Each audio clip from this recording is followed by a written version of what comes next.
शिलान्यास गरिएको छ।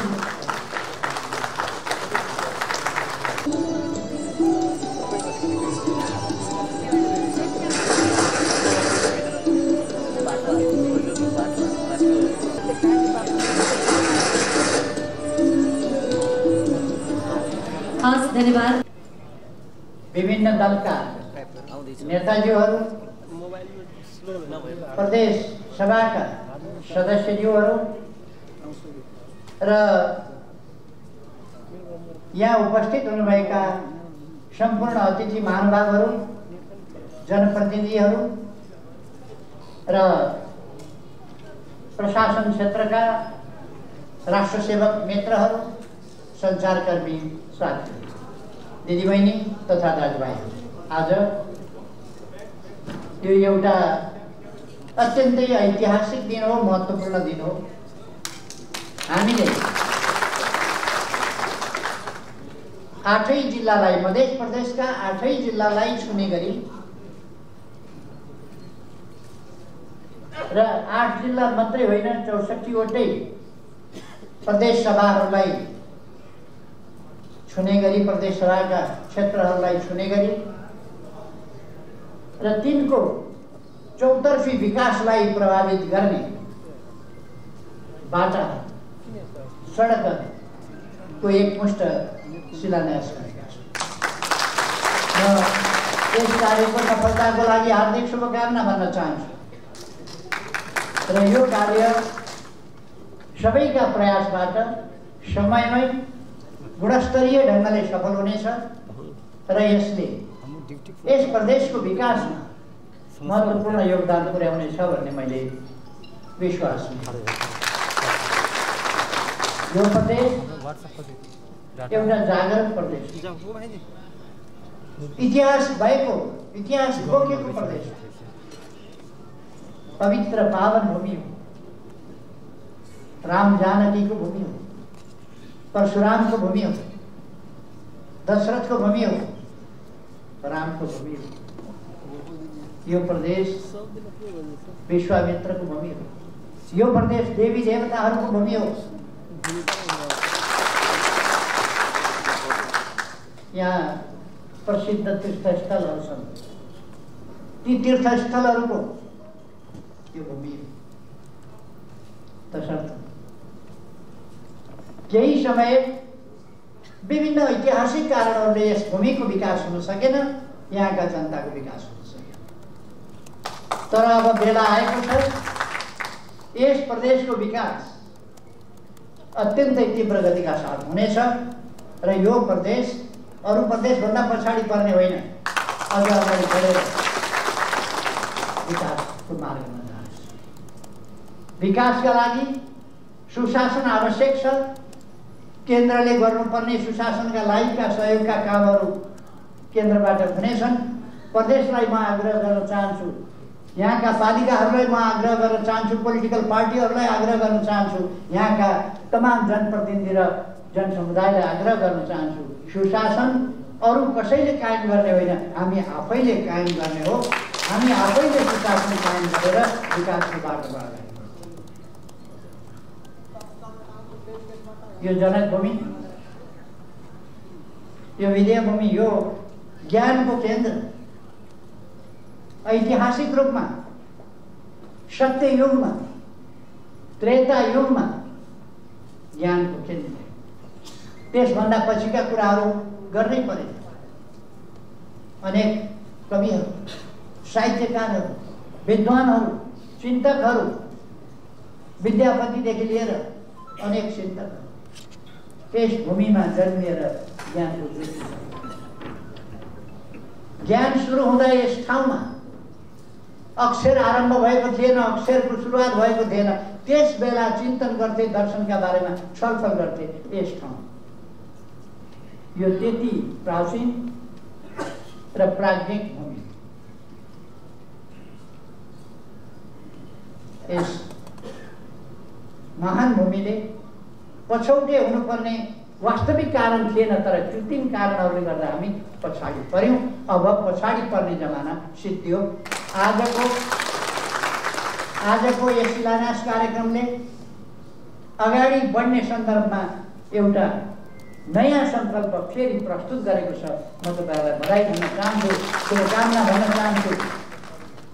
आगामी दिनमा यी कुराहरूले तपाईँहरूलाई अगाडि बढ्न मद्दत पुर्याउने रहेछ। यस प्रदेशमा अहिले केही समय यता विकासका कामहरू प्रशस्त भएका छन्। 10,000 भन्दा बढी नै होला आवास कार्यक्रमले गरिब निम्ता जनतालाई आवास बनाएर सरकारले हस्तान्तरण गरेको छ। प्रदेश मार्फत र केन्द्रीय जनता आवास कार्यक्रममा सबै कुरा अरू कुराहरू पनि हामीले गरेका छौँ। आकस्मिक रूपमा आइपर्दाखेरि पनि गरेका छौँ। 12 वर्षको चक्रवात हुँदा टर्नेडो हुँदा त्यस बेला हामीले नेपाली सेनालाई लगाएर 869-79 कति घरहरू तत्काल निर्माण गरेर हामीले पीडितहरूलाई हस्तान्तरण गरेका। बाटो चौडा हुँदैछ। जनकपुरमा रेल आएको छ। म रघुवीर महाशयजीलाई धन्यवाद भन्न चाहन्छु। म मन्त्री थिएँ। मैले भने यसै कार्यकालमा हामीले जनकपुरमा रेलको लिक पनि ओछ्याउनु पर्छ, रेल बनाउन पनि लाउनु पर्छ, किन्नु पनि पर्छ, ल्याएर कुदाउनु पनि पर्छ। त्यो काम गर्नुहोस्। उहाँ नहुँदै त्यस काममा लाग्नुभयो र त्यस काममा अगाडि बढाउनु।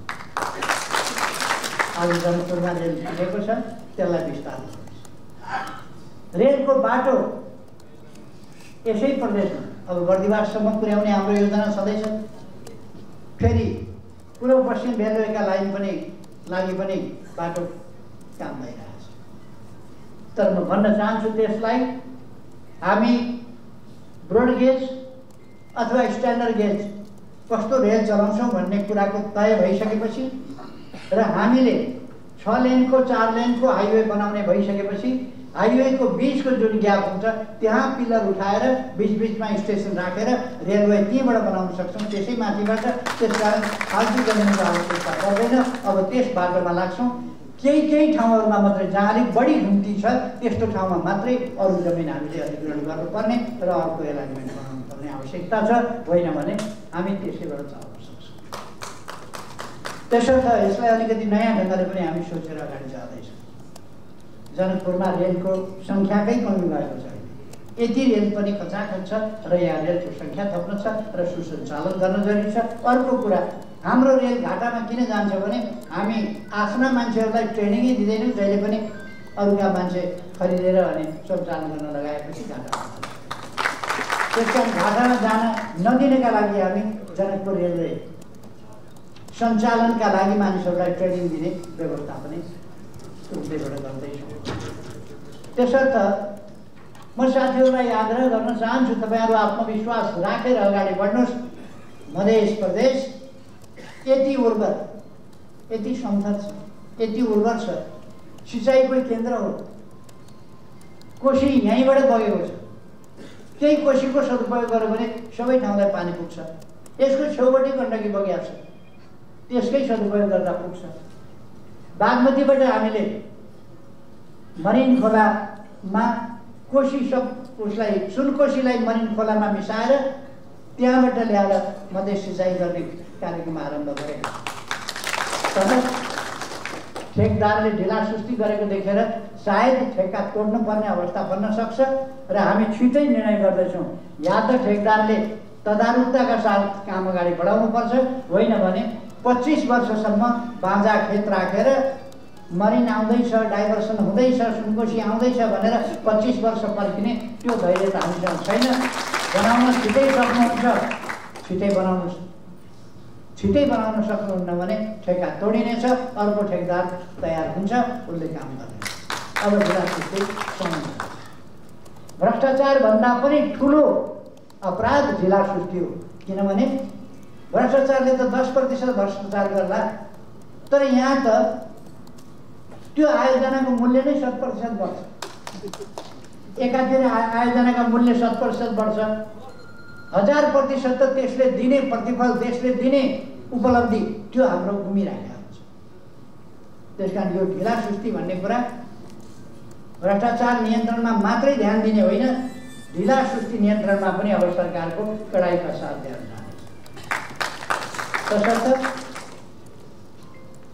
म साथीहरूलाई भन्न चाहन्छु, अब हामी नयाँ युगमा, यो कम्प्युटर युग, यो आइटीको युग, यो एआईको जमाना हो। यस जमानामा हामी चाहिँ बामे सरेको चालले होइन, रकेटको चालले अब विकास गर्नुपर्छ। बामे सरेको त्यस कुरामा सरकारको ध्यान रहेको छ र चाहनेछ। मध्य प्रदेशका समस्याहरू मैले बुझेको छु। यहाँ पानीको सतह तल जाँदो छ, सुक्खा बढ्दो छ। यसका निम्ति चुरेको संरक्षण, विशेष ढङ्गले चुरेको संरक्षण, यो चुरेको संरक्षणको गीत गाएको र चुरे संरक्षण समिति के जाति बनाएको, जिम्मा लगाएको धेरै वर्ष भइसक्यो, उपलब्धि केही पनि छैन। त्यो उपलब्धि नहुने खालका कामहरू निरन्तर हुँदै, उपलब्धि हुनुपर्छ, चुरेको संरक्षण गरिनुपर्छ, चुरेको ठोस ढङ्गले संरक्षण गर्ने योजना र नीति कार्यक्रम हामी ल्याउँछौँ। चुरे केन्द्रित, चुरेलाई संरक्षण गर्यो भने मधेसको संरक्षण, चुरेको फडानी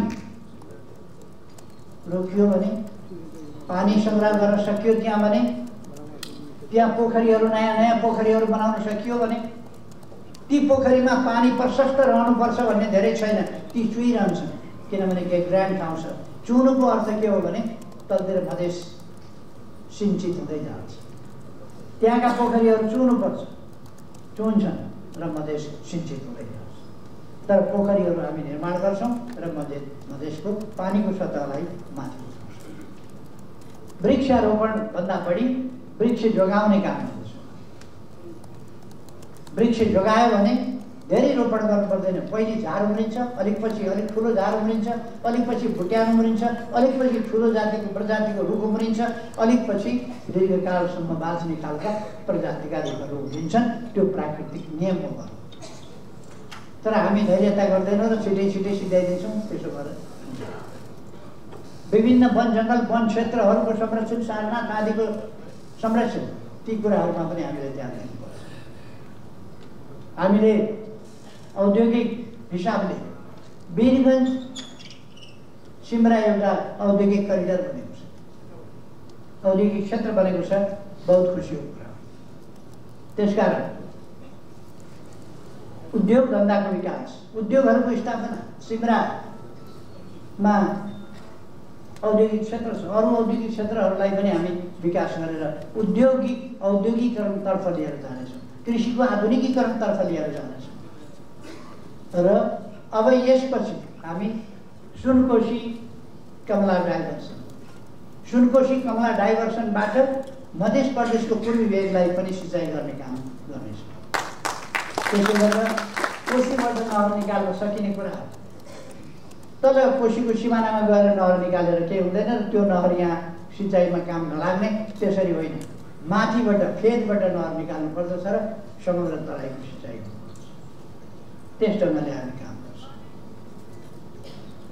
युवाहरूलाई लक्षित गरेर हामीले एआई सेन्टरहरू स्थापना गर्नेदेखि लिएर कम्प्युटरमय कुराहरूदेखि लिएर कम्प्युटरमय बनाउने कुराहरूदेखि लिएर यहाँका विश्वविद्यालयले उपयुक्त ढङ्गले सञ्चालन गर्ने कुराहरूदेखि लिएर यहाँका क्याम्पसहरूलाई आधुनिक शिक्षामा लिएर जाने र गुणस्तरीय शिक्षामा लिएर जाने, यहाँका सबै तहका विद्यालयहरूलाई गुणस्तरीय शिक्षामा लिएर जाने आवश्यक छ। यहाँका अस्पतालहरूको सुसञ्चालन गर्नुपर्ने। मैले सुनेको छु 4 महिनापछि अपरेसन गरेको मान्छे होस नखोलिकन बिते। के कारणले 4 महिनासम्म होस नखोल्ने कारण के हो? सुन्छु हस्पिटल कस्तो थियो भन्दा दर्दै नगरेको, जसले चिरफार गरिदिए पनि हो, जसले मान्छे च्याप्पै समातेर बेडमा सुताएर अस्पताल के अरे अपरेसन गरिदिए पनि हो। दर्दै नभएको हो भने त अधिकारै हुँदैन त अपरेसन गर्ने, कसरी हुन्छ? यस्ता कुराहरू मानिसको ज्यान जाने खालका कुराहरूसँग कुनै खेलबाड हुन सक्दैन। यस्ता कुराहरूमा ठिक ढङ्गले यसको व्यवस्थापन र सञ्चालन गरिनेछ। अहिलेको सरकारले यस सम्बन्धमा सुधारका चाल्न खोजेका कदमहरू उपयुक्त छ। कदम केही न केही नचालिकन हुँदैन यस्तो कुराहरू। त्यसकारण मेरो मान्छे पर, मेरो मान्छेले गरेको गल्ती, मेरो मान्छेले गरेको बदमासी गर्न पाउनु पर्यो, उसलाई कारबाही हुनु भएन भन्ने कुरा होइन, तेरो मेरो भन्ने कुरा होइन। ठिक कुरालाई प्रोत्साहन, बेठिकलाई निरुत्साहन।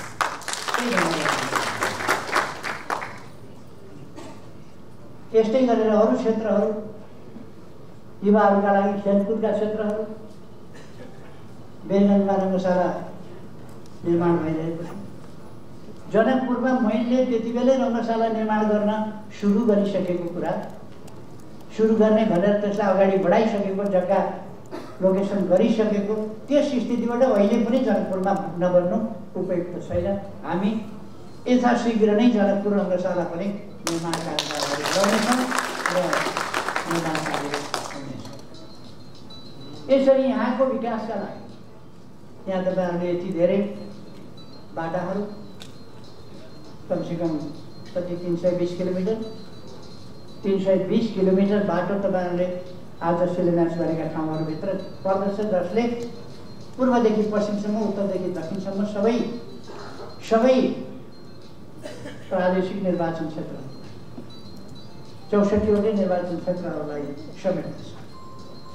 जुन 21वटा पालिकाहरू छन् अहिलेसम्म कालोपत्र नपुगेका, त्यस ठाउँमा कालोपत्र अविलम्ब पुर्याउने पनि योजना प्रदेश सरकारसँग रहेको मैले जानकारी पाएको छु। म खुसी व्यक्त गर्न चाहन्छु। अब केही समयभित्रै मधेस प्रदेशका कुनै पनि पालिका कालोपत्रे बाटो नभएको हुनेछ।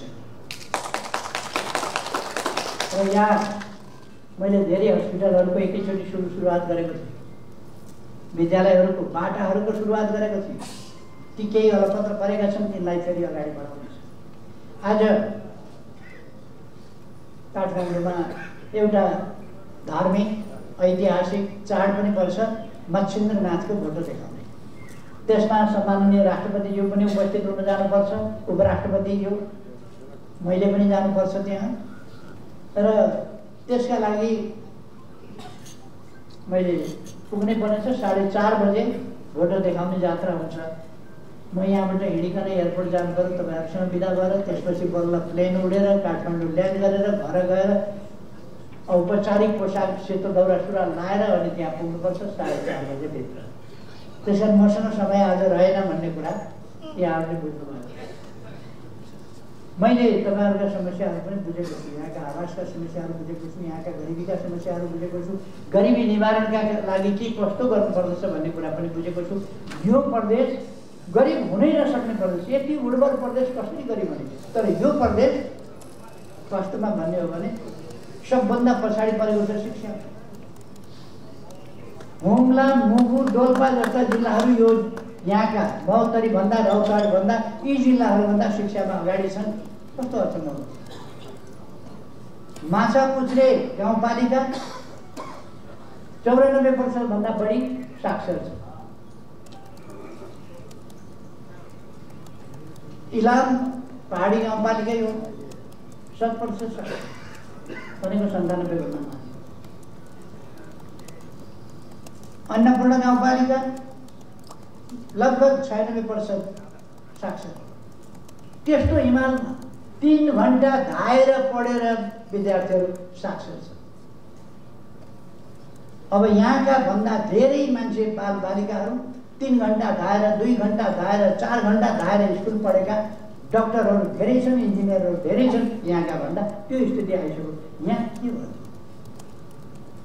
त्यसकारण तपाईँहरूले छोरी पढाउँ भन्ने एउटा अभियान चलाउनु भएको थियो, ठिक छ, छोरी पढाउँ। मधेसलाई म आग्रह गर्न चाहन्छु, महिलाहरूलाई सम्मान गर्न सिक्नु। छोरी पढाउने परिपाटी सुरु हुन्छ। महिलाहरूलाई सम्मान गर्नु, छोरी पढाउन सिकौँ।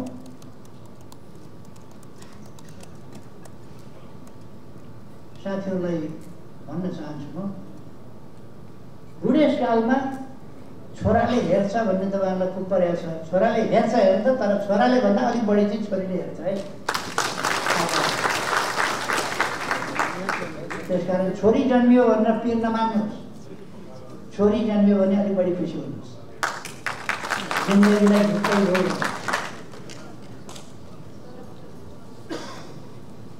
अब मैले धेरै यसको मनोवैज्ञानिक व्याख्या दिनु समय पनि भयो।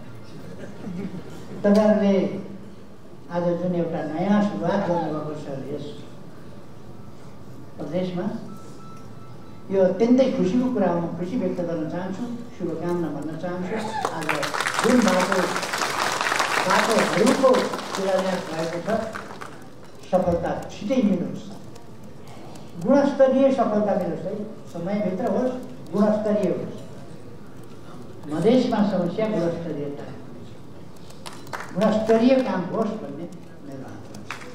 यही सफलताको कामना गर्दै मधेसको विकास होस् भन्ने शुभकामना व्यक्त गर्दै यहाँहरू सबैमा सुस्वास्थ्य, सुख समृद्धि र सफलताको कामना गर्दै मलाई यहाँ बोलाउनु भएकोमा आयोजकहरूलाई धन्यवाद दिँदै र यो सर्वदलीय सहमतिका साथ जसरी तपाईँहरू अगाडि बढ्नुभएको छ यसलाई साँच्चै नै हार्दिक सलाम भन्दै म आफ्नो बिदा पनि हुन्छु।